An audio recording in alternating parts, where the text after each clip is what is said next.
Welcome back to the Printable Watch YouTube channel. Today we're building another watch. My friend and long-term supporter of the project, Nick Lascelles, has recommended that I take a look at the VH31 Sweeping Hands Quartz Movement by TMI. Now TMI are the same company that build the NH35, and this is basically a no-date mecha quartz. So you get the beautiful sweeping hand with all the functionality and accuracy of the quartz movement. I'm going to run through the build. Obviously I've already made it, but I filmed it all. I didn't do any commentary whilst I was making it. I've had a few issues where I've been trying to commentate and do builds and they've all ended in disaster. So I've decided to do things a little bit differently this time. I've built the watch, filmed the build, and then I'm going to play it back now and I'm going to kind of commentate over it with a few thoughts, tips and tricks. If you want to see a more detailed build, I've got a couple of older videos on my channel. Go and check those out. They're both for the NH35 builds. I do need to do a quartz build. DIY Dad has built a great quartz version of the watch. I sent him over a kit and he built it. So I'm going to link his channel as well because he's done some great videos and he's really trying to support me and help me out. So without further ado, let's get into the build. So every build starts with the case. That's pretty obvious. This is a TPW V1. I'm also doing a wrist check there. That's the TPW digital. I've got a new video on this coming soon, so stay tuned for that. So before we get started, let's put the little finger condoms on so we don't get any dust on any of the parts. Is there a proper name for these? If there is, put it in the comments. I think they're globally known as finger condoms for now. So, as you've seen many times before, installing the glass is really, really easy on the printable watch. All you do is take the glass that I supply on my website. It is just a 30mm by 1mm piece of glass. Use the little crystal press that's included in the download, which I'm using there, and you just give a firm push from the inside and it pushes it in. I've kind of designed this so that the whole watch assembly will hold the glass in rather than it being force installed from the front. So the next bit is this crystal bracket. And basically what this is going to do, this is again ever so slightly smaller than the crystal, so it's going to hold the other side of the crystal in to stop it being pushed through into the watch. It also acts as what you typically know as the chapter ring on a standard build. So now we can put the case aside and we can move on to sorting out the movement.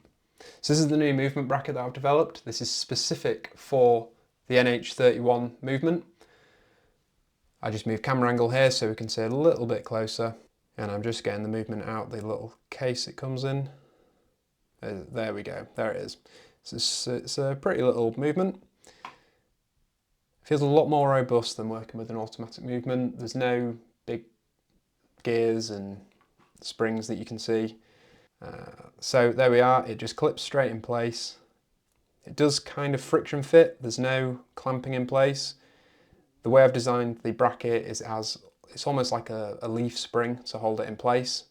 It just means that when you tip the movement, hold it upside down, the movement's not going to drop out.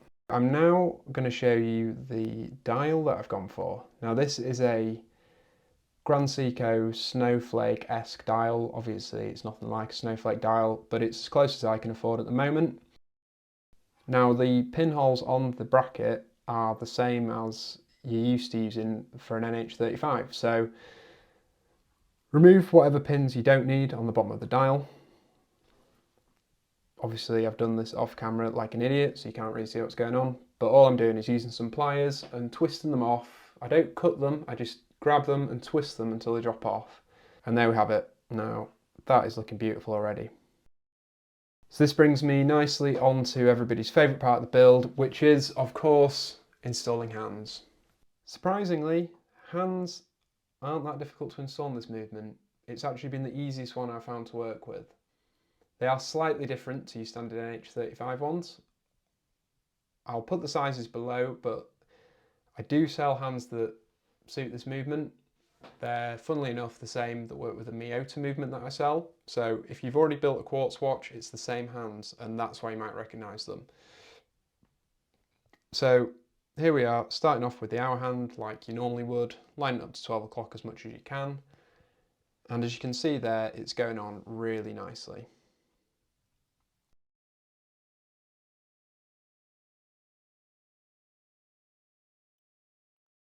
So one firm push, checking for alignment there, and then we can move on to the minute hand.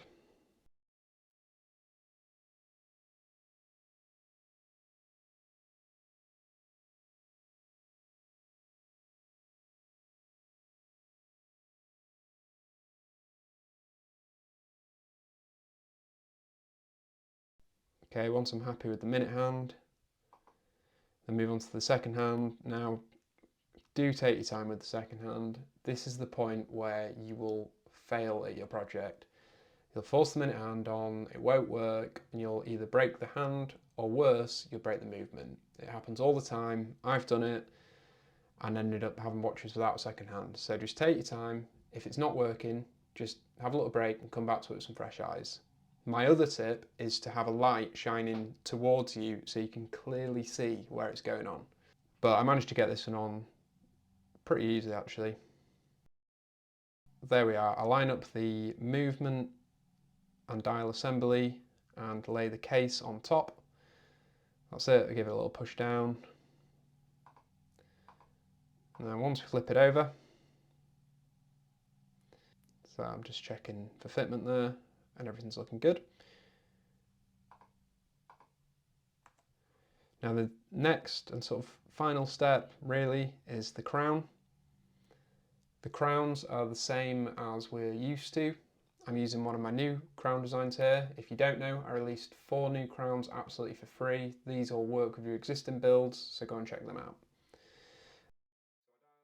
So I screw the crown onto the stem, push it into the movement for a fit,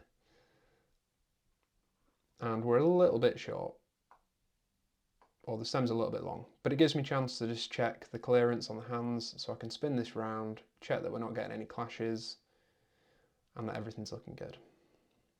So the last thing I really need to do is cut down the stem size, and I can see here visually we're talking about 1.5 to 2 mil.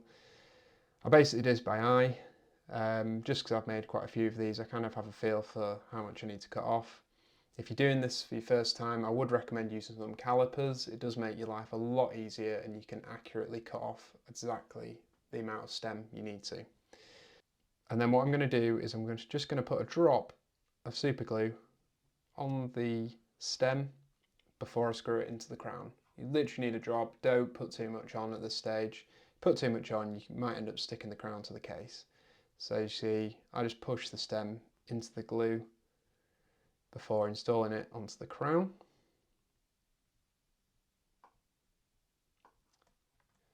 I then push the crown into the case and it's a good fit. And the only problem was the crown actually fell off the stem, so I basically removed the whole lot, put a touch more glue in and let it dry. Now once that's drying, or while that's drying, we're going to screw down the case back. A little tip here, use your screwdriver to clear the countersink part of the screw holes. This just means that you're going to get a nice clean install of the screws. I've also found that sometimes if you don't do this, you can end up threading the holes unevenly and it just ends up all quite messy. Just a little tip there. So I'm going to install the battery as well. That's a pretty important part. We don't wind this up, we fit a battery. So there's a tiny little battery there, just pops in, and there we go. So whilst I'm waiting for the stem to dry, I'm actually just going to put in 2 of the screws. This is because sometimes I've had it where even though I think the stem's going to work right, it's still a little bit short or a little bit long and end up having to take the whole watch apart again just to pull it out. So I'm just going to put 2 screws in and I'll come back later to put the rest in. There we go. So now the stem's dried a little bit, so I'm going to push it straight into the watch. Try to get some audio, getting the click, but annoyingly that corrupted. I do feel like every build I try to film is cursed in some kind of way. But this is the best results I've had in a long time. So there we go. Now that is the watch. I'm then going to install the strap. Gone for this nice sort of khaki green strap. It's just what I had in my drawer. You can of course put on any 20mm strap you like. And then I go around and put the rest of the screws in.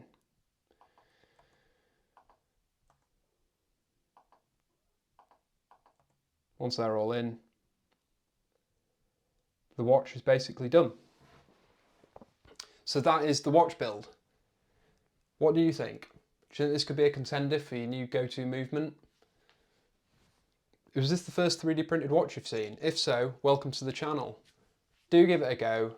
On my website, I've got a demo print. So if you've never printed something this intricate before, you can print off a demo case and see if your printer's up to it. I'm sure it will be, it's not that complicated. The movement bracket is going to be available on my website very soon, theprintablewatch.com. I've just got a couple of bits I need to sort out. I'm just trying to work out how to roll it out. In fact, let me ask you, would you rather I add this to the main download or make it a DLC like I've done with the crowns?